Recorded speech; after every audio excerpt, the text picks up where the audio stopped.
every time I'm worried or angry or frustrated or offended, it's instant and obvious. I'm just going to work on not being that way and getting back to center so that I can enjoy the omniscient, all powerful, and all knowing that I'm part and parcel to. And I'm going to stop trying to discover sometimes something that's incapable of discovering. Instead, I'm just going to go with the obvious in the instant, my reaction to fear, and dissipate the amount of time I spend in the reaction to fear. And so for me, that practice has evolved where I have this attraction, you can call it. I also have a perception. I also have a responsibility equating up into an accountability in my life to be in control of it by being in control of the amount of time that I spend reacting to fear. And I spend less time reacting to fear than most human beings. Therefore, I have more information, more energy, more light, more lessons, and more love than most people.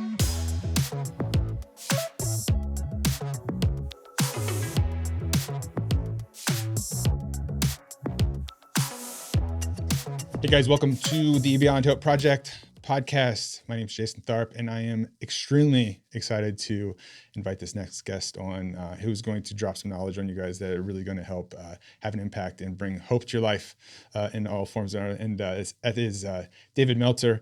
If you don't know who he is, you should, look him up. You can pretty much find him everywhere. And I will say before we jump in here, I just want to just say one thing about David that I other than being a guy from Ohio, which is amazing, is that I've sat with Dave in 3-4 different occasions. And unlike a lot of other online personalities that I have met, this dude is 100% genuine all the time. And even when people aren't around, so to me, this is pure knowledge, pure love, pure all of these things that we're all looking for in life. And I just really hope that you guys all listen to what Dave has to say about all this stuff, because I think it's been pretty amazing. So, David, thank you so much for taking some time out to join us here. How's life going? It's going extremely well. I would say amazing is an understatement. I am on a quest and understanding through my core values, and it just goes through different seasons of enlightenment. When I say enlightenment, I'm talking about being consistent in paying attention and giving attention to what I want to learn. And that consistency allows for the peeling of different layers of awareness epidermis. And I have learned through, even since I saw you last, how important it is to be annoying to myself.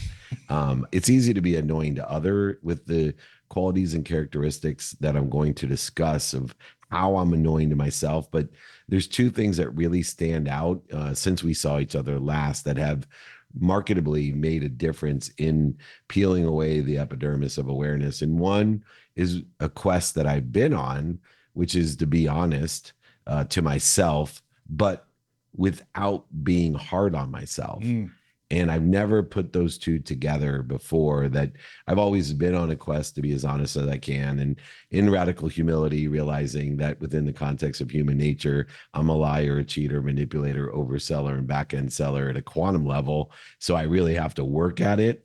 But I never realized that what comes along with being honest with ourselves is being hard on ourselves. And we can counteract all the goodness that's created by being honest with ourselves if we don't utilize forgiveness alongside the gratitude that it takes to be honest with ourselves in order to effectuate more ease in implementing that honesty. And then the second thing, which is a love language of yours and mine, which is you have to be repetitive with yourself.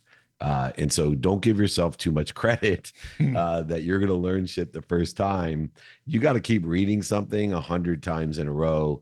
I've done, for example, 9 years of reading The Course in Miracles every day, or Napoleon Hill, or Dr. Wayne Dyer, several of my favorites. Now I'm also added Walter Isaacson in there. So I'm here to help people be annoying to themselves, to be honest with themselves, but not hard on themselves, right, and be repetitive which is super annoying as well. Yeah. Well, that's a great segue, because I think you kind of answered the question, but I want to dig a little further in that. So how I define hope is an impact point. So it's the point that gets you started. And it also is when you start down that path and you ultimately fail, hope is the way that helps you back there. So I define it a little different than what the traditional way is. So the question is like, if you could go back in time at any point in your life and give yourself hope with that definition, like what would that look like? And how, like, what piece of advice would you give that moment to what you know now? Yeah, I think it would happen when my wife told me she was leaving me. Mm, Um, I think it would have helped me to understand uh, hope as you define it, and also the advice I would have given myself, not just to take stock in who I was and what I wanted to become, which was the advice my wife gave me that ultimately saved my life and saved my marriage, but it's ask for help. mm, Um, I think within the context of hope is faith that there's an all-knowing and omniscient, more than enough of everything for everyone. And until we have that hope or faith that there's more than enough of everything for everyone, we'll never feel comfortable that asking for help is a action or an activity of value add, that it's not a negotiation or a trade when we ask for help. And the fastest and easiest way to get to where we want to be and utilize that hope and utilize that faith is to simply identify who it is that holds the directions to where we want to be and ask them to help us. And that would be for me the moment that I needed the most hope and the most faith, the moment in which I wish I would have clicked on what I believe today, 17 years later, is to find people like you, to surround myself, people like you that sit in a situation according to a topic, a subject matter, and expertise that I want to be good at, mm. and ask them for help. Yeah, I think that's wonderful, and it's a great segue. I was recently last week I was in New York, and I was at I don't know, it was supposed to be a conference, but it was like one of those things where people give you like 2 cents of value and try to get you to go, to their site. And luckily, where I really had that moment of asking for help, and it was that same shift for me in my head. I said, why am I sitting in this thing when I already probably have the answers I need in my circle? And I've always struggled with asking for help. And so I literally was like, I texted a couple people that I knew, and I leaned over to the person that was there and I said, I've got what I needed out here. And I left. I went to the hotel, got in the subway, got to my car, and drove back home. And it was crazy liberating for me, because and scary at the same time, asking for help, because it is that unknown, and you put a label on it like, oh, they're going to judge me or whatever. So if there are some people out there listening to this they're struggling with this idea of help, like being somebody that is, successful, by all means, everybody would look at it and go like, man, how do people get over that intimidation factor of asking somebody that is in that field for help? Like, what's your best approach to getting to somebody in that manner? Well, what a terrific question, because I think there's some missing elements in hope, in faith, that the more we give, the more we receive. And you and I have spoken in the past about the skills or the nuances that are not taught about implementing the more we give, the more we receive. And so, what I think really helps people is to identify those skills uh, and the values that empower those skills. So, for me, from the research that I've done in a religious, philosophical, theoretical, and spiritual sense, is that let's start with what the historical texts are really referring to, which is in the context of asking for help, the more we give help, the more we're given. Hmm. And so, what skill do we utilize in order to elevate our awareness to all that we're given when we're giving help to everyone? And so, what I want to do is empower the nicest, kindest, most generous people, the people that give help to everybody. The empowerment of understanding, if you're that person, if you're a mom or a teacher or a first responder or United States veteran, people like these people who give 100% help to everybody, uh, go ahead and realize that through gratitude, through your capability of finding the light, the love, and the lessons in your giving, you will be given even more. And when you realize what you're given, when you elevate that awareness through gratitude of what you're given, I want you to remind, remember, and recollect what you're a part of, a unified, abundant, more than enough system of more than enough of everything for everyone. And remind yourself that you're worthy of everything you're given. And therefore, you will receive it when you realize the value add of receiving it and your worth of receiving all that you're given. And then beyond that, in this value add system, not the zero sum game that most people live in, trading and negotiating, giving and receiving, an expectation of the more I give, the more I receive, you will be very confident to know that upon awareness of all that we're given and worthiness of receiving it comes the power of asking for more. And so instead of giving everything and feeling shameful about receiving even more than everything, we give more, we're given more, we're worthy of receiving more, and we're confident of asking for more than more. Now we're giving more than more, given more than more, receiving more than more, and again, asking for more than more than more. And you see that everyone that endears this philosophy will end up with more than enough of everything for everyone. And for me, that's where the nuance, the skill set of gratitude to find the light, the love, and the lessons in everything that we give helps to facilitate not only the worthiness of receiving it, but also the understanding of abundance, the value add of asking for more. Yeah. And I think that's one of the greatest things about, like, when I was in around you watching, sitting back and observing, is that this natural, like, magnetic thing that people have around you, and you project that back. Like, you literally give back the exact same thing, and people are kind of drawn to that sort of thing. I'm just curious, like, was this something did it come out of that moment with your wife, or was this something that has kind of always been, when you were little, you felt this, but then you kind of suppressed it? But was there a catalyst that brought that out of you? Like, where did you unearth that ability to do that? It's a paradigm shift. So I think all of us in varying degrees at a quantum level, which is a genetic and an energetic inheritance, at a quantum level, we feel that throughout our lives. Now, we all interfere with it in varying degrees and varying levels. And where most of us fall into the trap, as I did, of trying to distinguish, and I know you did this too, Jason, to distinguish the traumas, whether it be past life traumas or childhood traumas or normal life traumas of almost dying, or, all the different things that have happened to all of us. Right.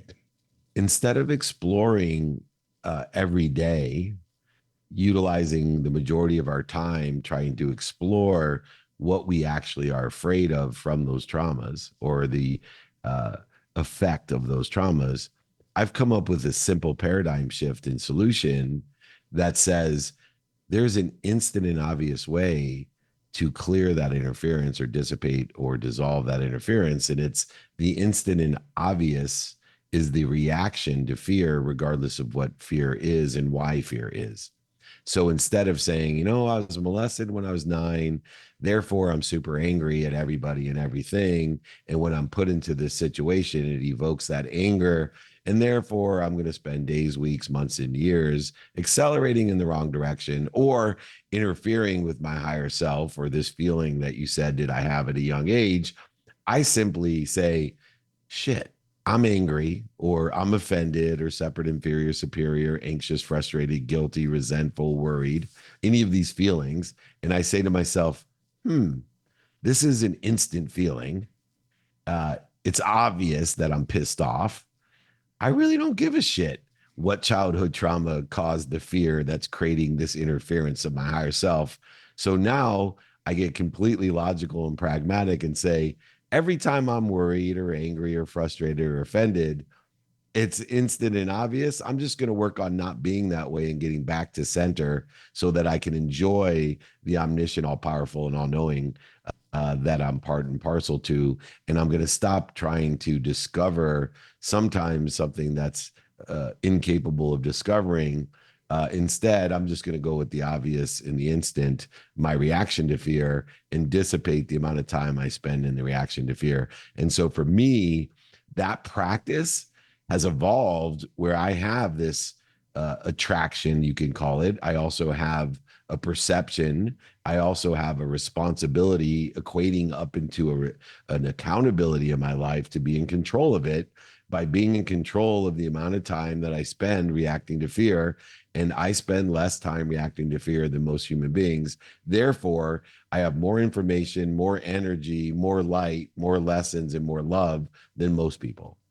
That's great. And I think everybody needs to rewind and listen to that again, and understand, what Dave's putting out there is exactly that. Like you're reliving a past that was already predicted, bringing it to the future, and you're expecting to get further, and you're not. You're just going to keep churning in your same crap, and that's just solid, awesome advice.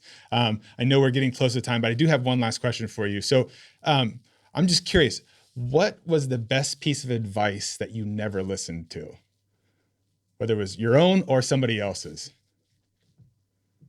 Yeah, I know this is going to be silly, No. but it is the best piece of advice. It's uh, that you don't know what you don't know. And it was pertaining to me telling my father that I never would gain weight.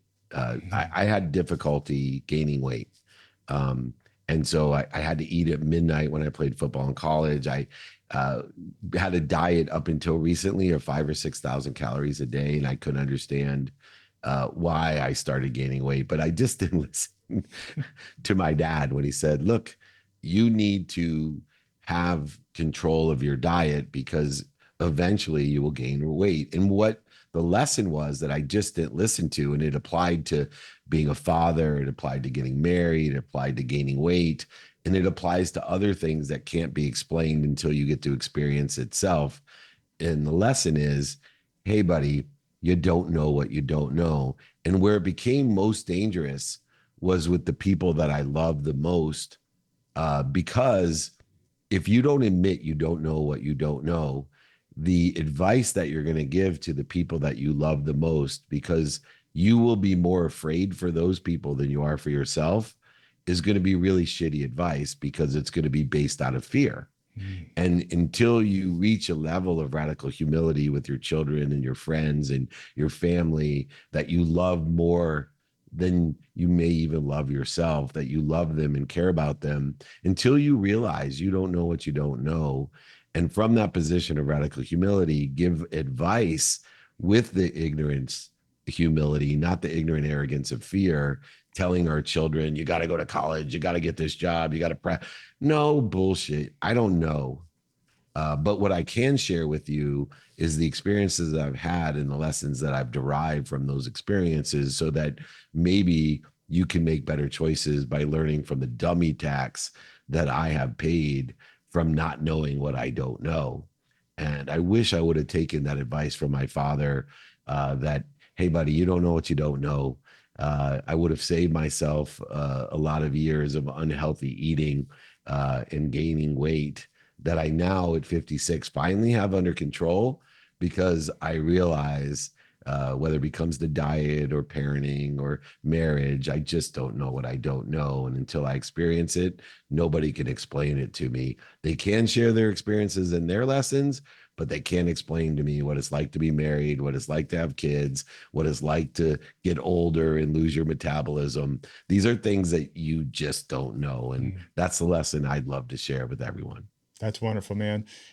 Dave, I just want to just take a moment and just tell you thank you for what you're doing. I mean, I really appreciate the fact that, I know you're out there, you're making TV shows, you're doing these meetups, you're out there inspiring people to see the best of themselves. And I think that what goes along with that is just the genuine caring for another human being. And I just, I know you probably hear it a lot, but I just want to like say from me to you, like how much I appreciate that. You're doing a hell of a job of being a human. I know it's not easy. And some days, even those of us that feel like people think we have it all together, we have those rough days too. And how normal it is to have those days. And I think I just want to just make sure that you're well aware of that. Even on those days where you feel like people aren't paying attention, they are, and you're doing an awesome job. And I just really celebrate you and thank you for the impact you're having and the hope that you're providing to everybody else. And I truly look forward to all the stuff in the future. Yeah. Yeah, I appreciate that. And if I can, I would love, as you know, to offer your community my book. Sure. I signed my book. I pay for the book. I pay for shipping. There's absolutely no cost at all. If everyone would just email me directly, I do answer my own emails, very cryptic or templated. If it's like, hey, I want a book, I have a templated response to give you that. But I do look at it. I know who you are, and I read your messages. So if you could email me and put it in the notes, david@dmeltzer.com, david@dmeltzer.com. I will tell you that message from you is well received because and I might choke up talking about it, but this was a morning for me as I have my TV show and I'm doing the meetup and the meetings and I have the VIP dinners and then I'm going to Limitless with my lead and Quick and Goggins and a full Delta Center of people that a relative close to me is having a surgery on Friday, and you talk about it's not easy sometimes. Yeah. Making those commitments and then having to prioritize and I had to have a conversation with myself about, hey, I'm going to cancel everything if you need me.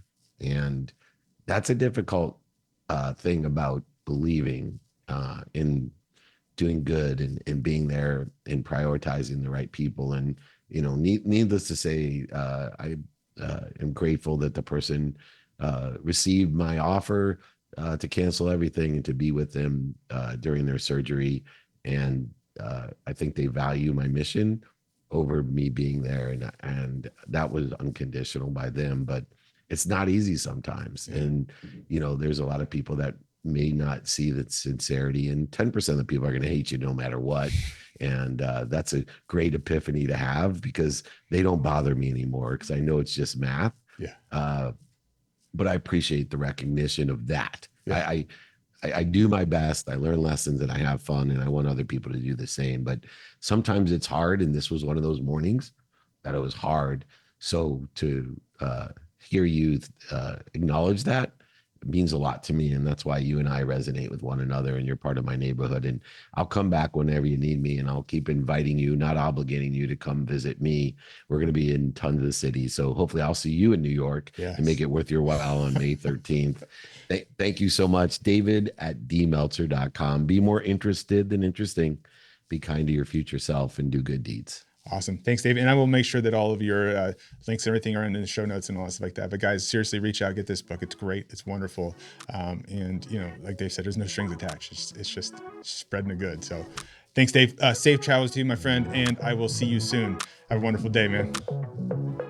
Thank you. See you.